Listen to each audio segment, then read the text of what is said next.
Hi friends, வாங்க இன்றைக்கி நம்ம தோட்டத்தை சுற்றி பார்க்கலாம். மழை பெஞ்சு நல்லா கருவேப்பிலைலாம் நல்லா தளன்னு இருக்குது.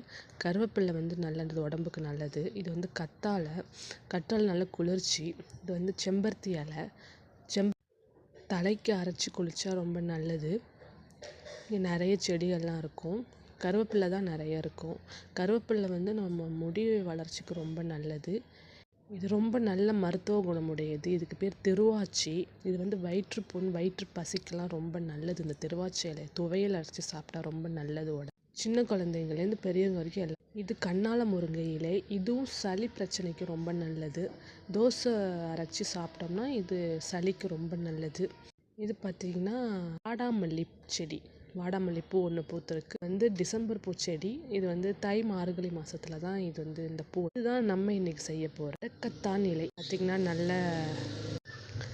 பசுமையாக இருக்குது. இந்த முடக்கத்தான் இலை இதை தான் நம்ம பறித்து இன்றைக்கி தோசை செஞ்சு சாப்பிட போகிறோம். இது ரொம்ப உடம்புக்கு நல்லது. நீங்களும் எங்கே பார்த்தாலும் இது தோசை செஞ்சு சாப்பிடுங்க. நல்ல முடக்கத்தான் இலையை பறித்து நல்லா அலசி எடுத்துக்கணும்.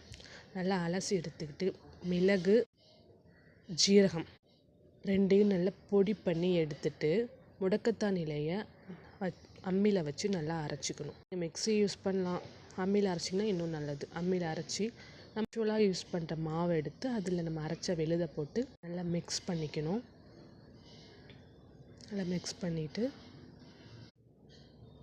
மிக்ஸ் பண்ணிக்கணும். அதிலே நம்ம பொடி பண்ணி வச்ச மிளகுத்தூளையும் ஜீரகத்தூளையும் சேர்த்து தோசை பதத்துக்கு ஊற்றிக்கணும். மேலே நம்ம விருப்பப்பட்டால் மிளகு, ஜீரகம் சேர்த்துக்கலாம். இந்த முடக்கத்தான் தோசை கை கால் வலிக்கு ரொம்ப நல்லது. சளி பிரச்சனைக்கு ரொம்ப நல்லது. அந்த காலத்துலலாம் இந்த முடக்கத்தான் தோசையை நிறைய சாப்பிடுவாங்க. இதுக்கு எதனால் முடக்கத்தான் இலைன்னு பேர் வந்துச்சுன்னா, முடக்குவாதமே இந்த இலையை சாப்பிட்டா சரியாகி குணமாகி இருந்ததுனால இது நீங்களும் செஞ்சு சாப்பிடுங்க. ஒரு கார சட்னி, ஒரு தேங்காய் சட்னி வச்சு சாப்பிட்டிங்கன்னா நல்ல சுவையாக ட்ரை பண்ணி பாருங்கள் ஃப்ரெண்ட்ஸ்.